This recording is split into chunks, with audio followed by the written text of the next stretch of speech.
O cadastro positivo é uma grande conquista para todos nós, consumidores e empresas.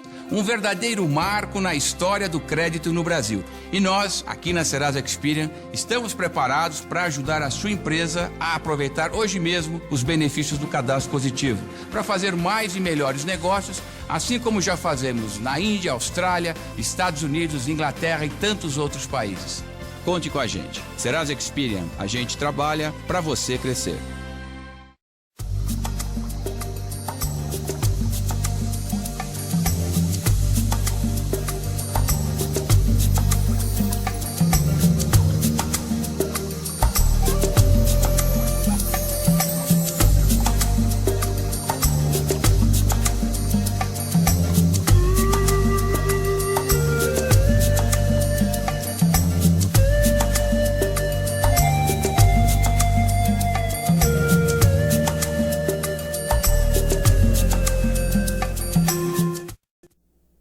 Boa tarde, amigo internauta, associado da ADASP. Retomamos o programa ADASP Sustentabilidade, sempre sob o patrocínio dos amigos da Serasa Experian. Terceiro ano consecutivo das ações organizadas pela ADASP, Associação dos Distribuidores e Atacadistas do Estado de São Paulo, em prol da divulgação da cultura sustentável no meio empresarial e também ao internauta, ao associado, à dona de casa, enfim, a todas as pessoas que procuram entender e convergir para uma ação diferente nos dias de hoje, que se faz tão necessário no nosso grande Brasil. E para falarmos sobre esta mudança de cultura, estamos trazendo hoje um entrevistado muito especial, como todos, mas a temática é muito interessante, porque nós vamos falar sobre investimento social, iremos falar também sobre o Fair Trade ou sobre o comércio justo.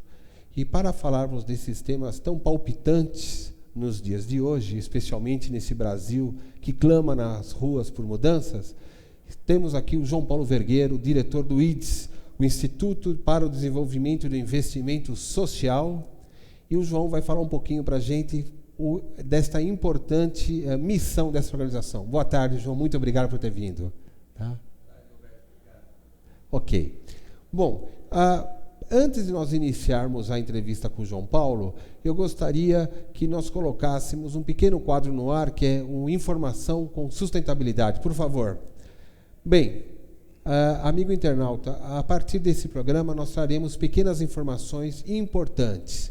Então vocês estão vendo aí, por exemplo, uma informação sobre a Universidade da Catalunha, que desenvolveu um concreto com algas, né, sem que isso contamine o concreto. Essas algas, elas respiram e limpam elas extraem o CO2 da atmosfera e tornando a fachada mutante. Então, cada dia ela possui uma cor diferente. Veja que interessante.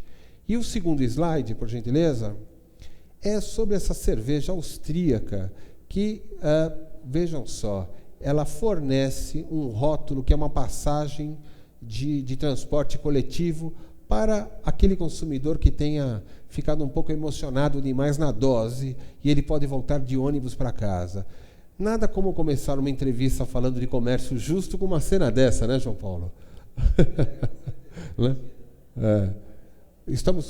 O som está ok? Está ok, sim. Tá ok. Então, vamos lá. Nada como mostrar uma cena dessa, né? Isso é comércio bem justo, né? É comércio esperto, com certeza. Bem, me fala um pouquinho sobre o que motivou a fundação do IDES, quando foi fundado e qual é o objetivo, a missão deles, de vocês. Tá joia, Roberto. Antes de tudo, eu queria agradecer todo mundo pela audiência, o Roberto aqui pelo convite, a DASP por realizar esse evento, e eu vi que vocês têm o patrocínio da Serasa, que também é muito importante.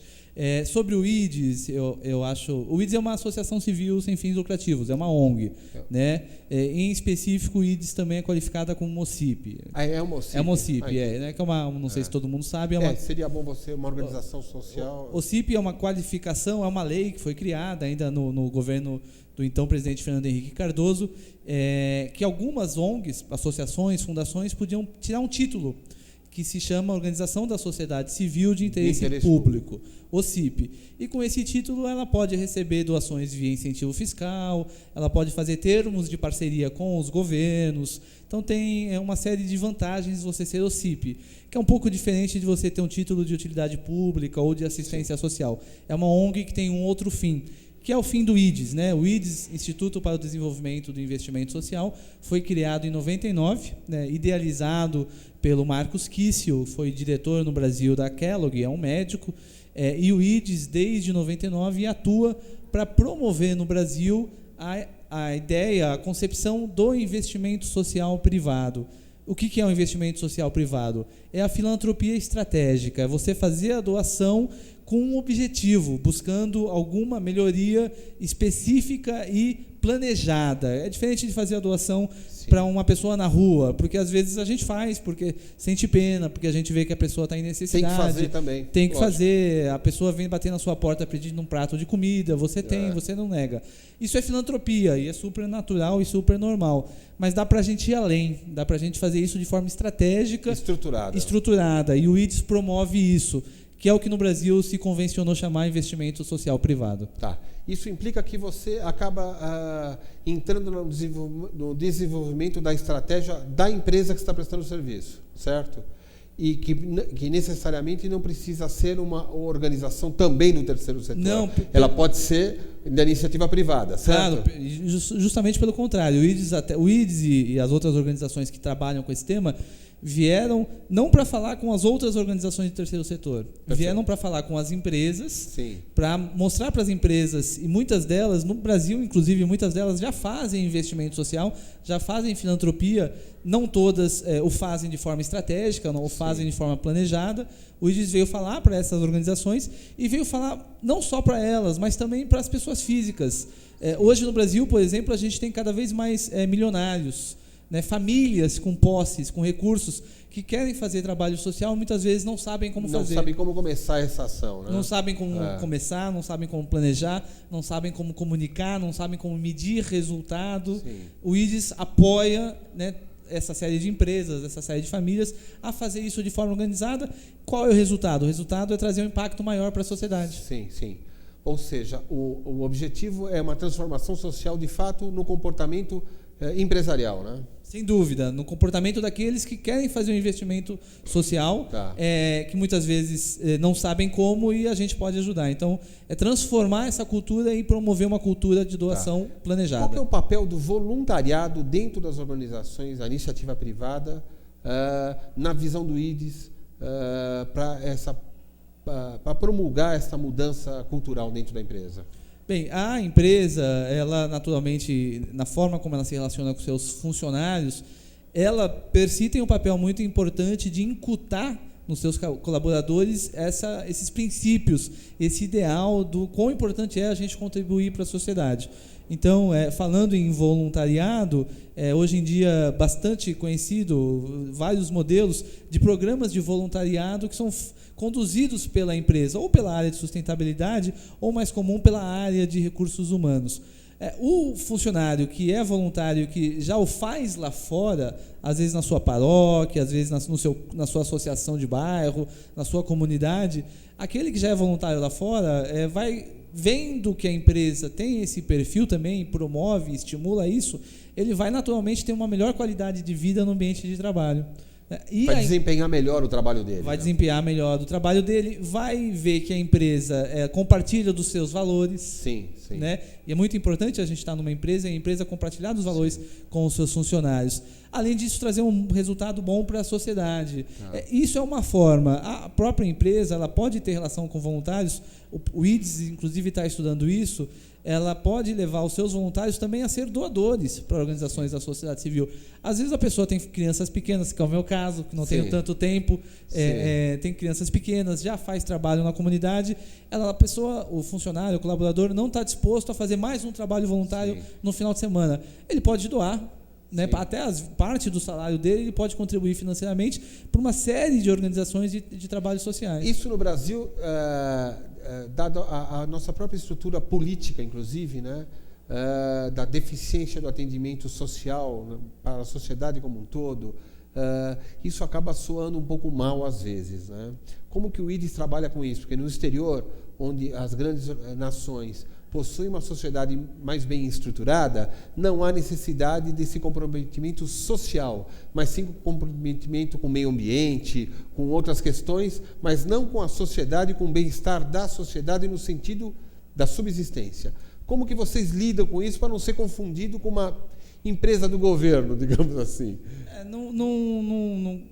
Assim, considerando até e pegando esse mesmo exemplo do que tem de realidade lá fora, acho que o risco de vir a ser confundido com empresa do governo, na verdade, e eu entendo a sua questão, é o risco de se achar que nós estamos promovendo coisas que o governo deveria estar fazendo. Eu acho que é super legítimo. O conceito lá fora, quando a gente vai para esses países, principalmente países nórdicos, alguns países asiáticos que são muito desenvolvidos, e a gente vai observar a realidade deles, eles também têm ONGs. Também existe lá fora, Suécia, Noruega, Dinamarca, só que com outro perfil, né? ONGs que vão provavelmente fazer trabalho social na África, na América Latina, mas que vão trabalhar internamente no conceito da cidadania. Sim. Porque mesmo no país mais desenvolvido do mundo, você tem que levar para a sua sociedade a importância de uma atuação cidadã. Sim. Respeitando os direitos, respeitando os outros, promovendo o social internamente e no mundo inteiro. Então, isso lá fora conta muito. No Brasil, a gente, de fato, tem muita deficiência. Nós precisamos de organizações, muitas vezes, para dar comida para as pessoas com fome no centro de grandes cidades. Né? Século XXI. A gente tem no Brasil, e vamos pegar bons exemplos de empresas fazendo investimento social, a gente tem no Brasil alguns bancos que... Você pode citar. Bradesco, Itaú, a própria Serasa também, que patrocina aqui esse programa, que fazem um grande trabalho de investimento na área de educação. Sim. Né? O Bradesco na Cidade de Deus, em Osasco, Serasa com educação financeira, o Itaú com o Instituto Itaú Cultural, a Fundação Itaú Social. Ela optou por fazer o Fundo Zona Leste Sustentável, né? Que ele está interligado ao Itaú, né? Que tem a família Setúbal engajada nisso. Sim.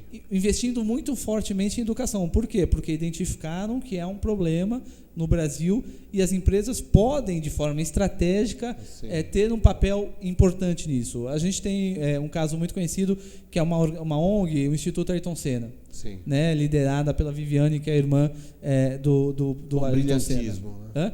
E ela percebeu, ela começou fazendo, o Instituto começou fazendo trabalho de educação mais pontual, apoiando escolas, chegando num número de alunos que em um determinado momento da trajetória do Instituto Ayrton Senna, ela percebeu que ela não conseguiria contribuir para mudar o país se ela continuasse focando um grupo de escolas, uma certa região territorial. O que ela começou a fazer? Investir em educação de escala, capacitar os professores que estão dando aula para os alunos. Você muda o país desse jeito e você contribui para o Estado.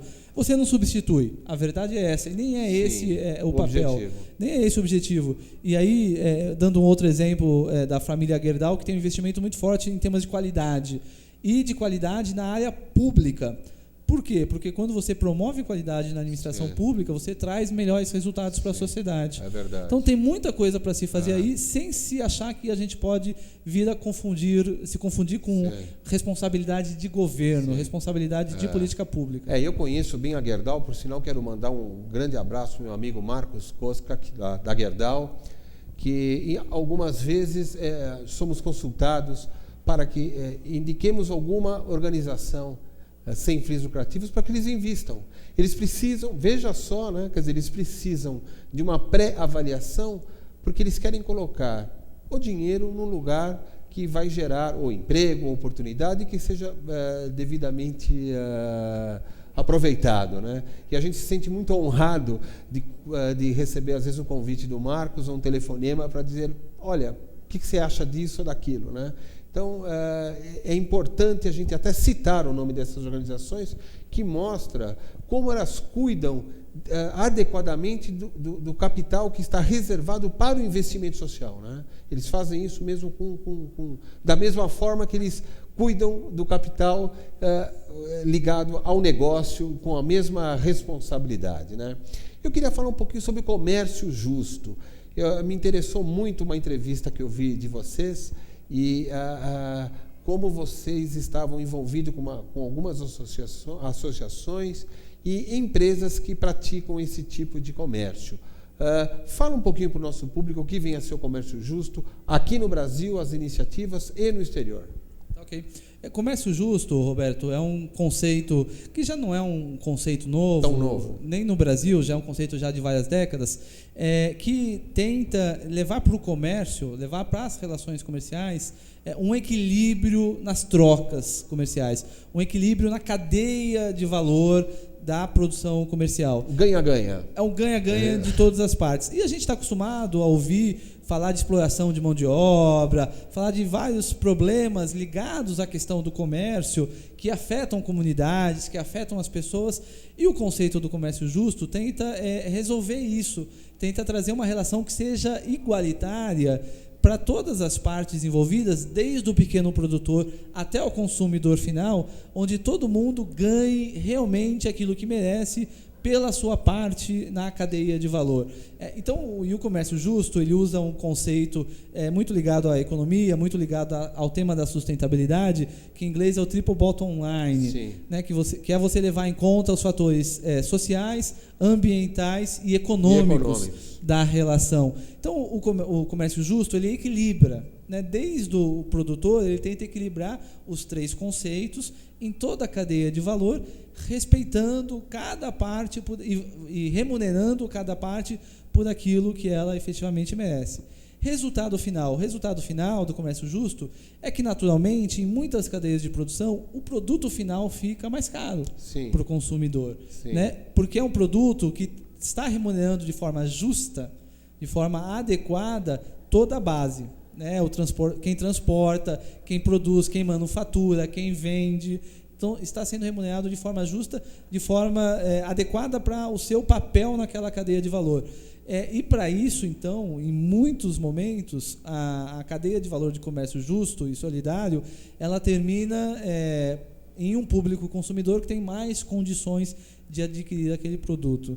E por isso que não é tão disseminado ainda. Eu gostaria de fazer uma parte, porque assim... outro dia vi uma expressão, eu não vou lembrá-la com exatidão, mas o conceito era o seguinte: um produto chinês falsificado, ele é mais caro, porque você vai usar 2 vezes só e vai perder, né? Eu acho que nós estamos aí diante de um paradigma, ou de uma mudança de paradigma, né? Aquilo que aparentemente é mais caro, ele pode ser de curto prazo, mas não, ou será, ou não é já, a longo prazo. Você concorda com isso? Claro, não tem a menor dúvida. É só ver a questão da exploração dos recursos naturais. Quando a gente explora de forma não planejada, de forma agressiva os recursos naturais, porque é mais barato fazer desse jeito, porque é mais barato tirar madeira sem fazer manejo sustentável, uma hora a madeira acaba e aí fica caro. Vai ficar caro. Quer dizer, no médio e longo prazo, aquilo que para nós hoje é barato, é simples, é eficiente, no longo prazo não se sustenta. Por isso que o comércio justo vem para tentar substituir esse conceito. E transformar o valor, o entendimento de valor, na verdade. Transformar o entendimento de valor. E aí, para dar certo, para o próprio comércio justo se disseminar, ele tem que ter um perfil muito forte de conscientização cidadã, né, de conscientização do consumidor, para que ele possa optar na gôndola do supermercado, ele possa optar por aquele produto que ele sabe que está remunerando adequadamente todas as bases, não está explorando o meio ambiente e não está explorando as pessoas. Antes que você fale um pouquinho de como que o IDES participa divulgando essas ações comerciais justas, né? Eu gostaria de lembrar o internauta que em Pequim, durante 2013, eu acho que por 3 dias do ano, a cidade ficou parada por conta da poluição. Foi obrigado mais de uma centena de fábricas. No 3º andar de Pequim, você já não enxerga o térreo, né? Quem mora no 3º andar não enxerga o térreo. Ou seja, o comércio deles, que no início impulsionou o mundo ocidental, que estava parando em 2008, já está parando de novo agora por conta da fumaça que está gerando, né? Então, acho que aí está um belo exemplo do que vem a ser o comércio justo, né? Como que vocês identificam esses procedimentos? Como que vocês apoiam e divulgam isto?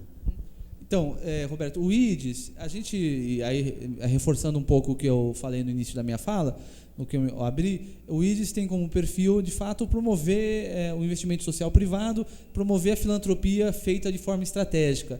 Que significa o quê? Aquele que quer apoiar projetos sociais, aquele que quer apoiar projetos culturais. Você interliga isso. A gente interliga e a gente os apoia a fazer isso de forma mais eficiente e eficaz. Tá. E aí, nesse contexto, onde é que entra a temática do comércio justo?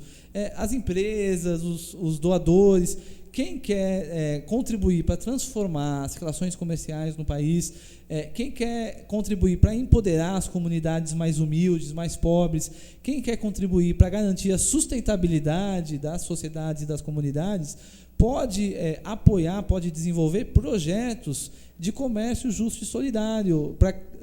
Mas vocês têm um selo, alguma coisa não. que vocês distribuem? Não.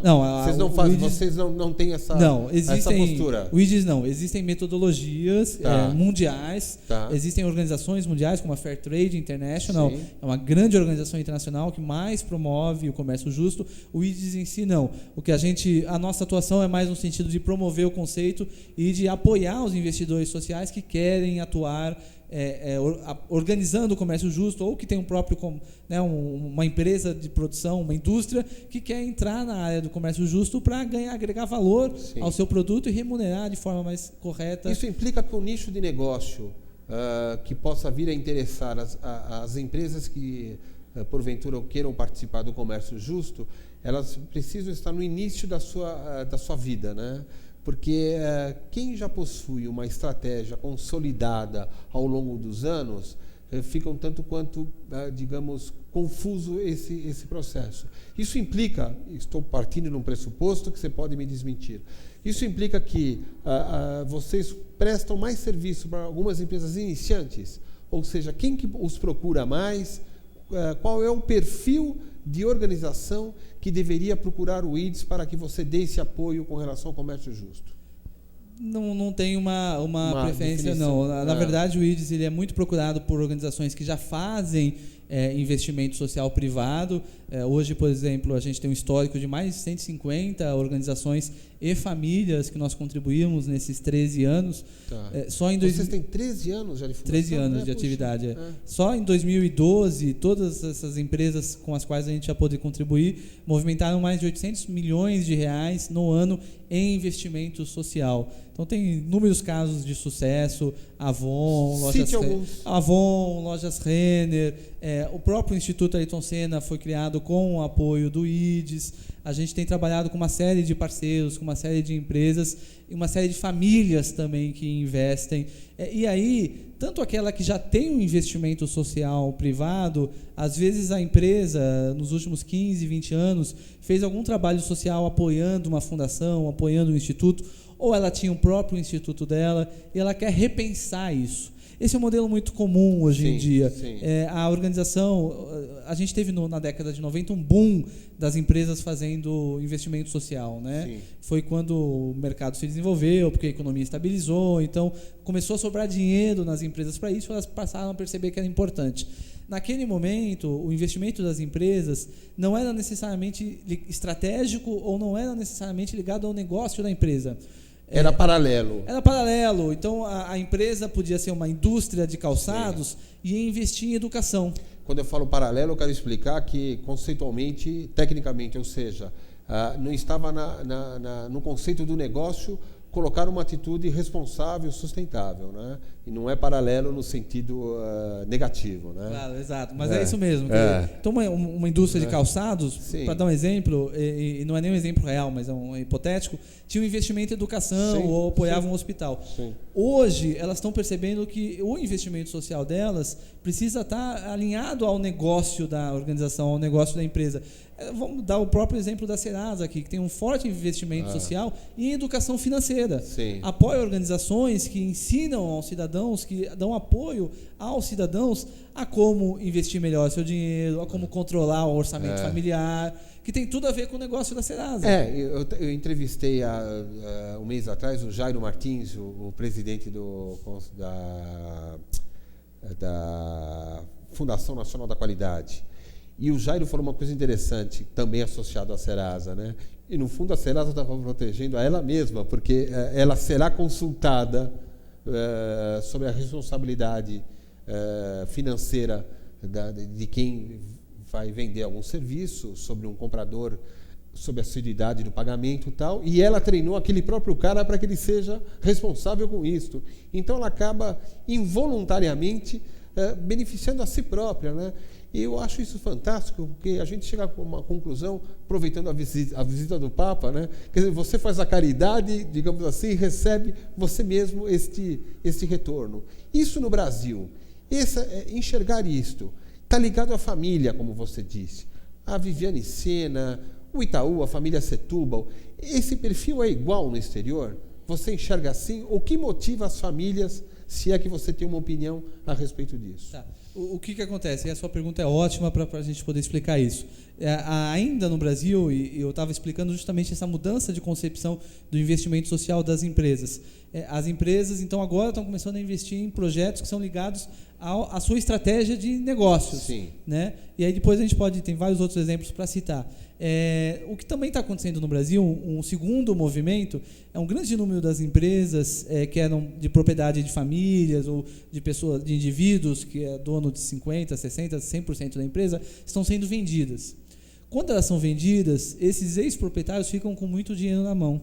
Sim. E querem fazer investimento social. Né? E com passivo emocional, né? Porque essa que é a verdade, quer dizer, talvez eu tenha produzido para a sociedade tanto quanto eu gostaria de ter produzido. Essa que eu falo. Claro, e aí o que a gente está vendo no Brasil é começar aos poucos a se reproduzir aqui o modelo que já é disseminado lá fora, Estados Unidos da América. A maior parte do investimento social vem das pessoas, não vem das empresas. Quando a gente, inclusive, soma a quantidade de dinheiro. Vem do gestor da empresa, né? Ou do dono, do ex-dono. E é só pegar o maior exemplo de todos, que é o Bill Gates. Ele não fez investimento social, ele não fazia projetos sociais pela Microsoft.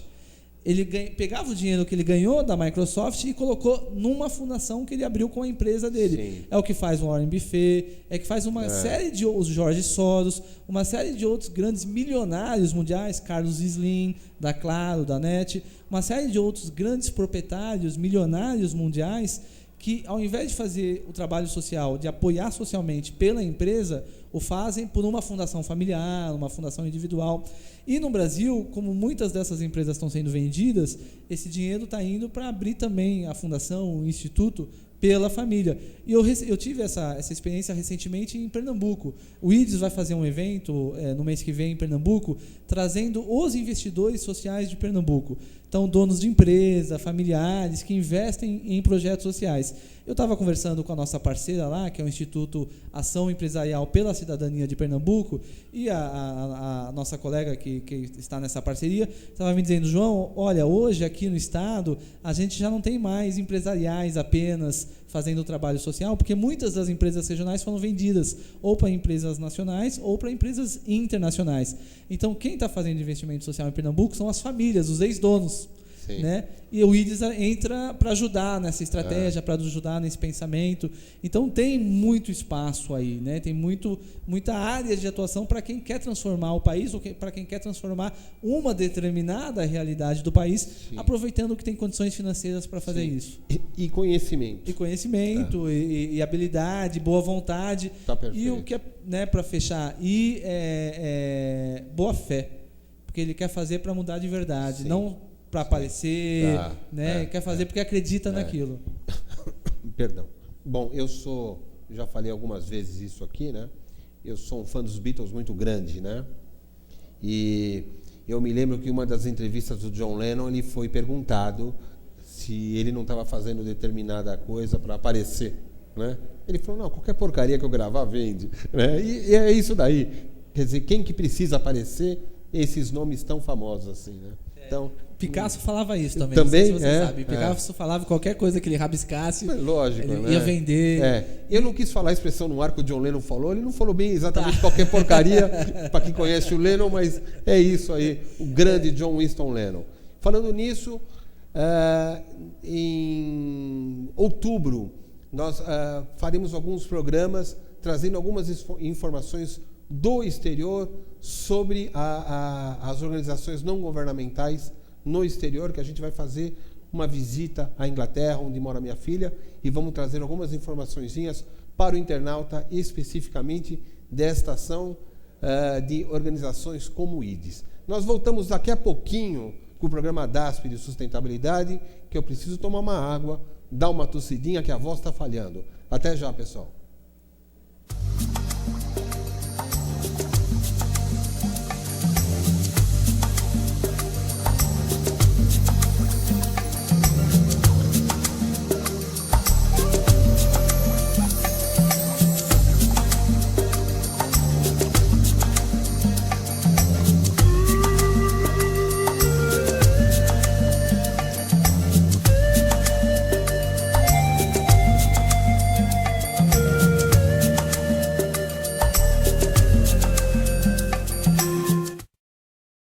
O Cadastro Positivo é uma grande conquista para todos nós, consumidores e empresas. Um verdadeiro marco na história do crédito no Brasil. E nós, aqui na Serasa Experian, estamos preparados para ajudar a sua empresa a aproveitar hoje mesmo os benefícios do Cadastro Positivo, para fazer mais e melhores negócios, assim como já fazemos na Índia, Austrália, Estados Unidos, Inglaterra e tantos outros países. Conte com a gente. Serasa Experian, a gente trabalha para você crescer.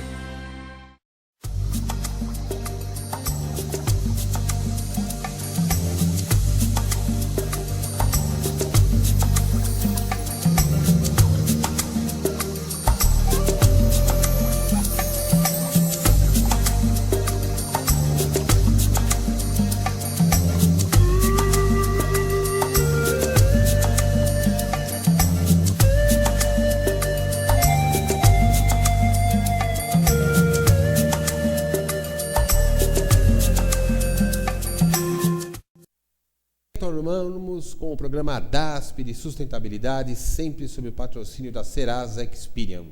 Eu pediria que o meu amigo Adriano da técnica, que me suporta já há algum bom tempo com as minhas chatices, colocasse no ar o nosso evento na Câmara Brasil-Alemanha. Olha aí, o portal Sustentabilidade, com mais de 100 mil acessos no primeiro semestre de 2013, está organizando na Câmara de Comércio Brasil-Alemanha, dia 22 de agosto, um workshop Sustentabilidade, né?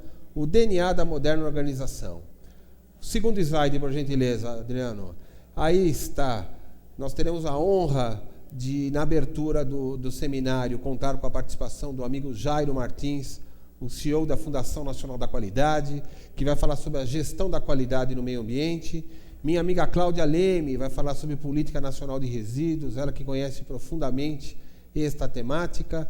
E eu farei o encerramento falando da importância da sustentabilidade, mas no aspecto tangível dos negócios, quer dizer, aquilo que poderá contribuir para a melhoria e os sucessos, os casos, os cases de sucesso que levaram algumas empresas a consolidarem essa política sustentável. Muito obrigado, Adriano. Mais um slide, é isso daí. Então, dia 22, quem quiser se inscrever, entre em contato com a Câmara Brasil-Alemanha através deste endereço, eventos@ahkbrasil.com. Câmara Brasil-Alemanha, do meu amigo Ricardo Rose, colunista também no nosso portal Sustentabilidade, há 20 anos praticamente dirigindo uma área de sustentabilidade que é fantástico. Eles começaram um pouquinho depois da Eco 92, quer dizer, é uma coisa mesmo inédita, que mostra essa visão europeia de longo prazo, né? Já que falávamos de resultados tangíveis, né, como esse seminário que estamos tendo a honra de organizar na Câmara Brasil-Alemanha, como é que você citaria casos de sucesso tangíveis mesmo, aquilo que pode ser medido de ações de comércio justo e mesmo com relação ao investimento social? Bem, Roberto, a gente tem, eu vou começar por um dos maiores casos internacionais, que é o Chocolates Divine, o Divino, que é um projeto desenvolvido por várias organizações na Inglaterra, que utiliza o conceito do comércio justo para produzir chocolate em países mais pobres, Guatemala, Honduras, alguns países da África, e para vender esses chocolates na Inglaterra dentro de um brand, né, que é o Divine, quer dizer, dando uma marca de comércio justo a esse chocolate, para que boa parte do recurso arrecadado seja transferido economicamente para as famílias. Essas comunidades. Então, são as famílias que elas trabalham do mesmo jeito que já trabalhavam antes, mas com alguns conceitos melhores em relação a respeito à natureza, processamento do solo. De administração, de higiene, de uma série de conceitos. Né? Dentro daquilo que a gente falou dos 3 conceitos, econômicos, Sim. ambientais e sociais. Sim. E esse chocolate, as ONGs internacionais, uma das quais britânica, talvez você tenha a oportunidade de visitá-los, que é a Christian Aid. As ONGs internacionais se juntaram na Inglaterra, apoiam essas organizações, essas comunidades nos países mais pobres. Não são as ONGs que produzem o chocolate, que fabricam o chocolate. Elas servem como apoio para levar o chocolate de um lugar e para vender na Inglaterra e para fazer o marketing Sim. na Inglaterra. Então, esse é o maior exemplo. No Brasil, bem, o principal, não é um exemplo de sucesso, mas é talvez o principal indicador de como isso é importante para a nossa realidade. O governo federal, já desde 2002, criou uma Secretaria Nacional do Comércio Justo e Solidário, que faz quase 10 anos tem o mesmo secretário, que é o Paul Singer, que dispensa comentários da história dele. Já né? era um dos papas no assunto antes de ir para o governo. Sim. Mudaram vários ministros, ele continua lá. Desculpa, e para mudar ministro anda meio fácil isso, né? Pois é, para mudar o secretário da Economia Solidária, não. E justamente que é para reforçar que o governo fez isso, né? Na época o presidente era o Lula, o governo fez isso para mostrar para a sociedade como esse conceito do comércio justo e solidário era importante a ponto de virar política pública. Sim. E hoje o governo promove, faz conferências nacionais, apoia comunidades. As comunidades, aí eu vou entrar nos exemplos, as comunidades naturalmente são muito carentes de informação. Então, existe uma comunidade com a qual eu já atuei, apoiando, desenvolvendo projetos junto com eles, de quilombolas na região noroeste do Pará, chamado Oriximiná. Oriximiná é uma das maiores cidades do Pará, fica mais próximo da divisa com a Amazônia, mais à esquerda do mapa, e lá tem várias comunidades quilombolas, pobres, né, simples, que têm pouquíssimo recurso e apoio do governo, mas que estão no meio da floresta. E para preservar a floresta, e aí elas têm 2 opções, né? Eles têm muitas vezes a abordagem dos madeireiros, o assédio dos madeireiros, para que a comunidade deixe os madeireiros derrubar as árvores, ou eles podem trabalhar com os recursos naturais para tentar, desses recursos naturais, fazer alguma coisa que seja produtiva e economicamente viável para eles. E eles têm a castanha. A castanha é uma região de muitos castanheiros, a castanha cai. Eu conheço bem, eu estive em Itacoatiara e conheço essa realidade, mas pode falar, por gentileza. E aí é um produto que é natural e você tira e não prejudica o meio ambiente. Sim. Você processa a castanha, você processa a casca, né, o invólucro da castanha, e você pode vender isso. Isso aqui é um produto muito desejado no mundo inteiro. Você que tem contato com essas comunidades? Tenho, lá? Depois eu gostaria de divulgar essas ações. Claro. Eu acho lindo aquele trabalho da castanheira, né? Da Brasil Nut, da castanha no Brasil agora. Isso, né? que é não é mais do Pará, né? Não é mais do Pará. É do mundo agora. Virou branding da castanha. Virou branding da castanha. Então você pode pegar, né, e a gente tentava fazer isso na organização, apoiar a comunidade, para a comunidade fazer um trabalho sustentável com a castanha, para que a gente pudesse agregar valor ao produto e vender lá fora. E aí um dos desafios, para te ser sincero, era que estava muita gente fazendo isso. Então, mesmo com a castanha, tinha muita gente fazendo? Várias comunidades no mundo inteiro querendo trabalhar e processar a castanha para vender nos países europeus, nos países americanos, que é onde havia consumidor. Então, o nosso desafio na época era fazer um estudo de viabilidade para ver se a gente tinha mercado no Brasil para vender a castanha processada, ou para vender o artesanato da castanha. E aí se buscavam parcerias com supermercadistas, com Pão de Açúcar, que tem um forte investimento em sustentabilidade. Você tentava buscar parcerias no Brasil para conseguir mercado local, para não ter que vender lá fora, para começar a disseminar o conceito e a distribuição do produto localmente ou nacionalmente, né? E aí eu acabei não acompanhando esse projeto, não sei em que pé está, até queria conhecer mais, precisamos estudar juntos, exatamente. Ter contato com eles, mas a dificuldade era, então, capacitar a comunidade para que a comunidade entendesse o conceito e atuasse em conjunto, montasse uma associação, elegesse representantes, porque aí a comunidade não ia ser o quilombola que ia na floresta pegar castanha, processar e vender sozinho. Ele ia vender em nome da comunidade para ganhar escala, né? Para você ganhar, para você capitalizar. E aí o segundo desafio era conseguir mercado local. Então esse é um dos exemplos de coisas que dá para a gente fazer no Brasil. Sem contar que é um produto único, né? Claro. Só existe lá, em lugar nenhum do mundo existe, né? Só existe lá. E eu estive visitando algumas comunidades, né? No interior do Amazonas, do estado do Amazonas. E eu, fiquei impressionadíssimo com a altura das árvores, né?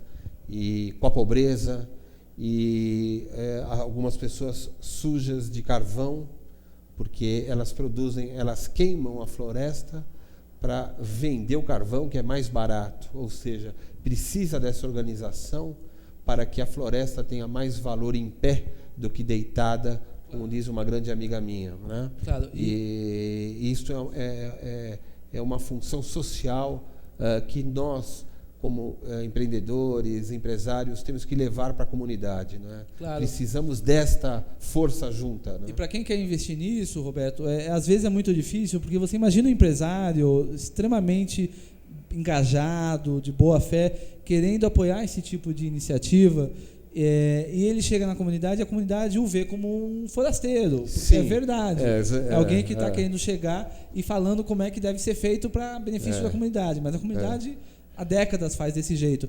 Então você tem que ter parceiros, tem que ter aliados. Existem organizações não governamentais que trabalham com esse público, que são da confiança da comunidade, com as quais a gente pode se aliar, com as quais a gente pode desenvolver um trabalho conjunto. Então, daí a importância do estratégico.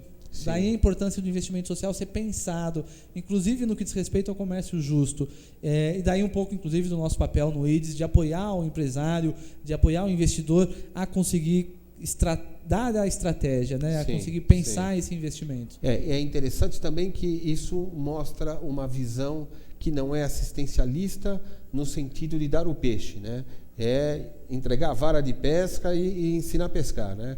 Tem muito desse lado que o Brasil ainda tem uma forma muito triste de atender essas necessidades de forma assistencialista, e ela termina por si só, né? Porque não há um ciclo contínuo, né? E a gente, para continuar na parábola, a gente também tem que mostrar onde vender o peixe bem, para benefício da comunidade. Essa parte da parábola eu não conhecia. Para benefício da comunidade. Mas você atualizou isso daí é invenção sua, né? Do IDES, essa invenção. Não, claro, mas é parte de toda a cadeia de valor do processo justo. Tá perfeito. Me diz uma coisa, se você quer deixar um recado para as pessoas que porventura devam entrar em contato com o IDES, nós temos dois polos aí, né? Seria aquelas pessoas que poderiam investir, e vocês seriam esse filtro de elo de ligação, de transmissão do investimento, ou para as empresas, as pessoas jurídicas que queiram buscar novos nichos de negócio. Como que você definiria e daria o seu recado para essas duas pontas da ação do IDES? O papel do IDES, Roberto, e aí até para facilitar e deixar mais claro o entendimento, a gente em nenhum momento vai chegar para o investidor, para a pessoa que tem um recurso ou para o empresário, e vai se propor a falar para ele onde ele deve investir o dinheiro, né, ou em quais organizações ele pode investir o dinheiro. A gente tem até um papel que a gente vê como mais estratégico, que é, na verdade, conseguir chegar ao lado do investidor social e apoiá-lo na tomada da decisão. Sim. E nós já tivemos vários casos, e é algo que o IDES até trouxe para o Brasil de 2 a 3 anos para cá, vários casos de sucesso, alguns nem tanto, mas de desenvolver estudo de viabilidade. Às vezes a empresa quer fazer um trabalho social na área de saúde, ou na área da educação, ou na área da assistência social, e aquele investimento que ela quer fazer não é viável. Por que não é viável? Porque ela quer mudar o mundo de certa forma que ela não tem recursos para isso, Sim. ou porque não é a demanda da comunidade, ou porque Sim. ela não tem a prática de fazer isso, e aí a gente apoia, né, desenvolvendo um estudo de viabilidade. O IDES apoia o investidor a fazer a estratégia do seu investimento social. Ele quer investir em educação de qualquer forma. Como é que eu vou fazer isso? O IDES apoia. O IDES vai apoiar a medir o resultado. Isso é cada vez mais importante hoje em dia. É algo que não só é uma tendência, como é uma obrigação mesmo de se fazer, principalmente para quem aporta muitos recursos. Aí eu vou dar o meu exemplo pessoal. Eu sou doador de organizações que trabalham com crianças.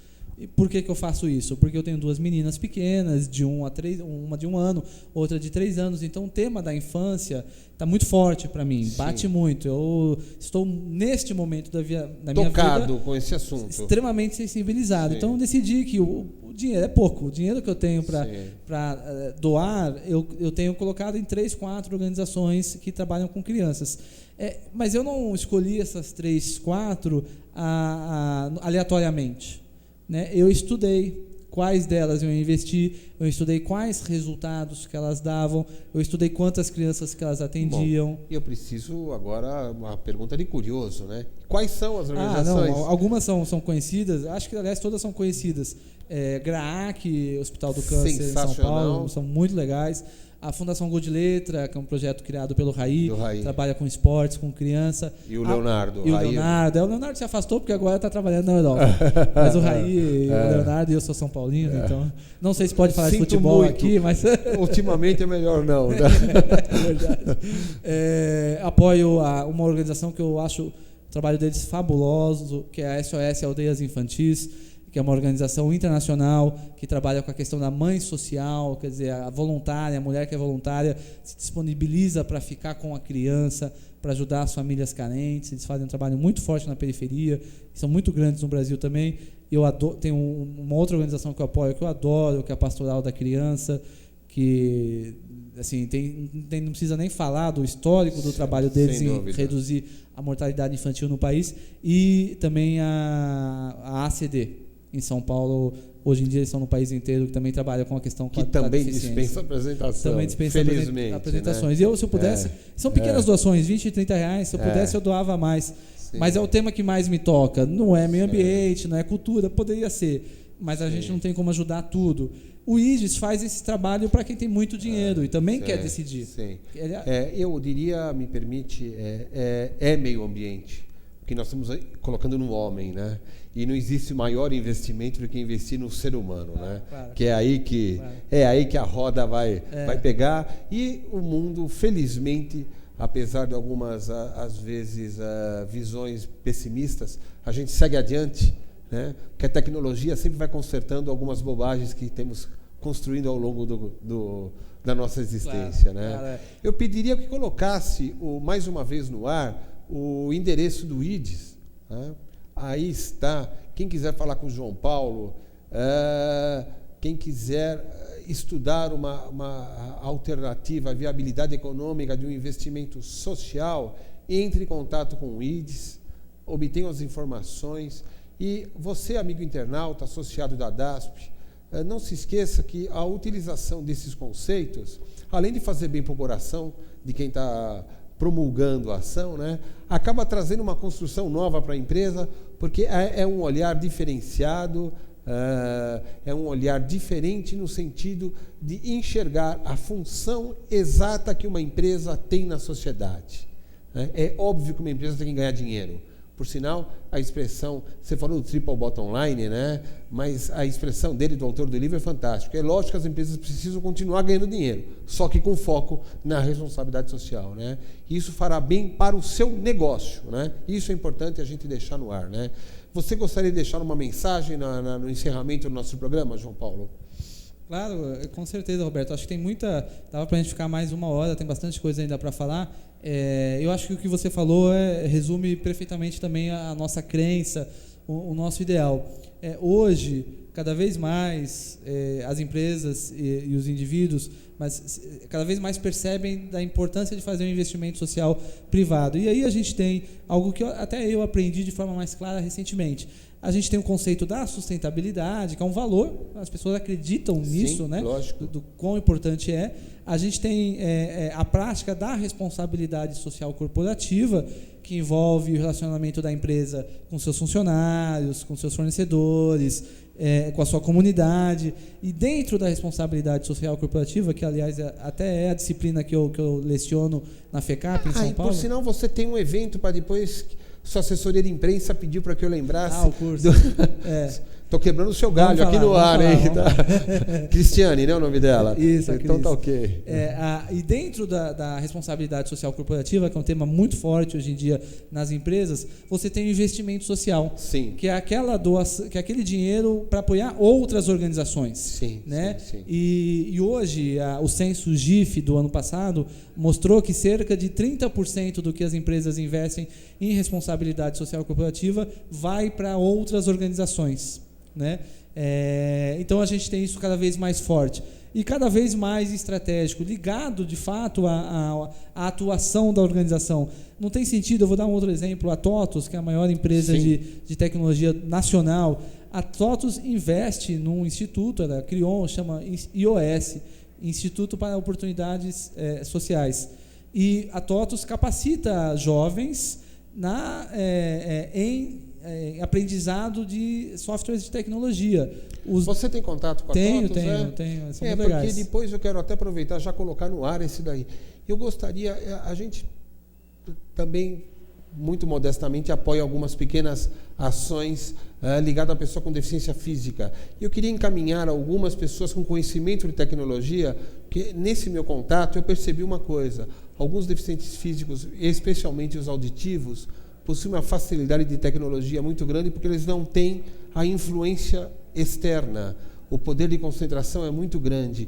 Eu queria encaminhar para a TOTUS alguns nomes para a gente tentar desenvolver um programa específico para acolher essas pessoas. Então, e o legal aí, Roberto, para te falar como, né, a empresa já percebeu isso, já teve essa sacada, é que o instituto que foi criado e hoje é financiado pela TOTUS faz essa qualificação de pessoas com deficiência para inserção no mercado de trabalho, porque eles também perceberam essa necessidade. Então, claro, com certeza eu te ponho em contato com eles com o maior prazer. E aí, aproveitando o seu gancho, né, queria falar do curso que o ID está desenvolvendo junto com a FGV em São Paulo, com o professor Paulo Sabag, que nós percebemos a necessidade de qualificar esses gestores do investimento social.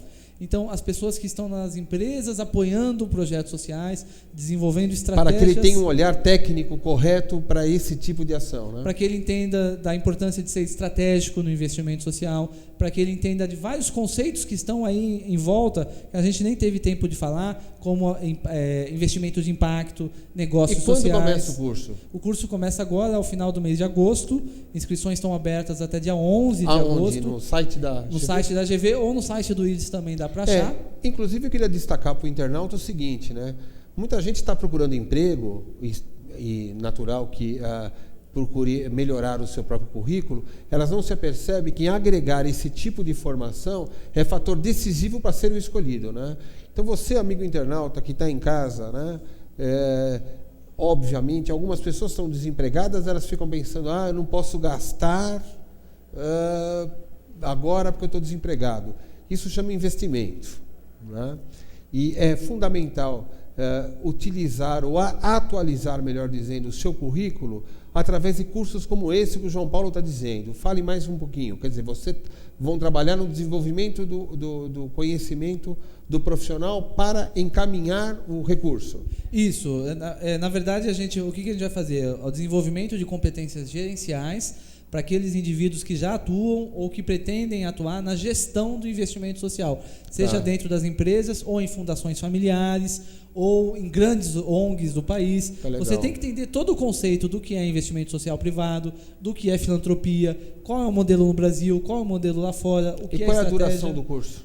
O curso tem duração de 180 horas Tá. de treinamento, é na GV, 2 Tá. vezes por semana, Tá. de noite, então é complementar ao trabalho. Começa em agosto e termina no final do ano, então. Começa em agosto, vai até o fim do ano, são professores qualificados, uma parte é o próprio quadro da equipe do IDES, que está há muitos anos no tema, Tá. ou outra parte é de professores da GV, que também estuda há muitos anos o tema.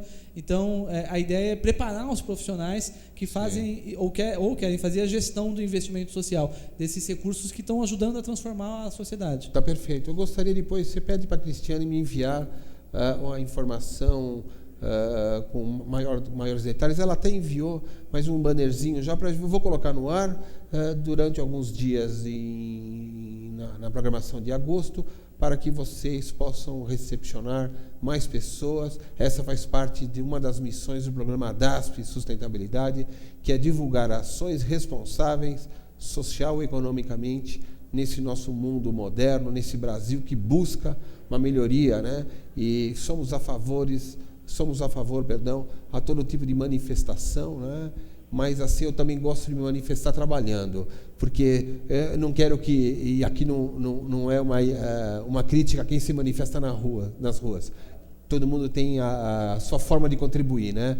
Mas a minha eu acho que é esta. Então, peça para a Cris mandar as informações e a gente vai colocar no ar em algumas oportunidades e acompanhar, retorne aqui, conte um pouquinho, pode trazer alunos, um pouco disso, podemos pensar numa divulgação para que a gente possa aferir o resultado no final desse curso. Tá, ok? O programa é seu, você volte quantas vezes quiser. Obrigado, Roberto. Eu queria agradecer a toda a audiência, parabenizar a DASP pela iniciativa, vocês, pelo portal, por dar a oportunidade da gente estar debatendo hoje um tema que é tão importante que a gente, de fato, precisa disseminar, promover e conscientizar a cidadania da população para continuar apoiando projetos sociais. Sem dúvida. Então, obrigado e com certeza eu volto. Tá, vai voltar. Amigo atacadista, associado da DASP, internauta, dia 14 de agosto, um novo tema no nosso programa ADASP Sustentabilidade, desde 2011 no ar. E já vão ficando velhinho, o cabelo já andou caindo um pouco mais daqueles primeiros programas até agora, mas é com uma alegria muito grande que a gente tem produzido esses programas, especialmente para você, mais do que para o empresário, mas para o internauta, para que ele transforme de fato a sociedade através de ações responsáveis.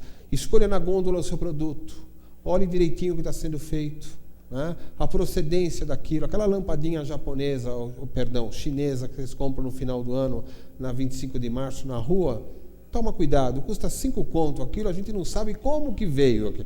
É difícil acreditar que custe R$5 um monte de filamento e de fio vindo de Pequim, né? É muito longe, tem alguma coisa estranha nisso. Então, amigo associado, muito obrigado pela audiência, ao atacadista, ao internauta, e nós retornamos no dia 14 de agosto com o programa ADASP Sustentabilidade, sempre sob o patrocínio da Serasa Experian. Um grande abraço e até lá!